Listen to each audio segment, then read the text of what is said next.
જય શ્રી કૃષ્ણ મારી બહેનો માટે મસ્ત મસ્ત ગાઉન લઈને આવ્યો છો અને એ પણ જમ્બો સાઈઝમાં મારી બહેનો તમે જોઈ શકો છો. મસ્ત સાઈઝ અને મસ્ત પરફેક્ટ સાઈઝમાં ફૂલ સાઈઝ અને ફૂલ હાઇટેડ બોડી વાળા વ્યક્તિને થઈ જાય ને એવું ગાઉન લઈને આવ્યો છો ને એ પણ આગળ પાછળ ચીપટાવાળા અને સાથે સાથે 3 બટનવાળા મારી બહેનો આગળ અને પાછળ બંને સાઈઝ ચીપટા. અને મારી બહેનો કાપડની વાત કરીએ તો કૂણું મખમલ જેવું લીજી બીજી કાપડ હો મારી બહેનો.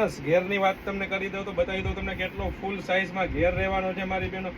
ફૂલ હાઇટ બોડી વાળા વ્યક્તિને થઈ જવાનું છે. તો ફટાફટ અમારી શોપ પટેલ ફેશન જામનગરની વિઝિટ કરો અને ખરીદીનો આનંદ માણો, અથવા સ્ક્રીન પર આપેલ નંબર ઉપર વોટ્સએપ કરીને આપનો ઓર્ડર બુક કરાવી શકો છો મારી બહેનો. આજે નહીં તો કાલે પટેલ ફેશન વગર નહીં ચાલે મારી બહેનો. પ્રીમિયમ ક્વોલિટી, પ્રીમિયમ બ્રાન્ડ અને ટ્રસ્ટેબલ શોપ એટલે પટેલ ફેશન જામનગર. અને છતાં પણ વ્યાજબી ભાવમાં હો મારી બહેનો. માર્કેટમાં પ્રાઇસ કમ્પેર કરીને આવવાની છૂટ છે મારી બહેનો. બહુ બધી વેરાયટી, બહુ બધું કલેક્શન છે. ફક્ત ને ફક્ત આ તો હાઇલાઇટેડ વિડીયો છે મારી બહેનો. અને ખાસ અમારા આઈડીને ફોલો કરવાનું નહીં ભૂલતા, કારણ કે અમે દરરોજ નવી નવી અપડેટ અને નવી નવી ઓફરો સાથે આપની સેવામાં હાજર છીએ. જય શ્રી કૃષ્ણ.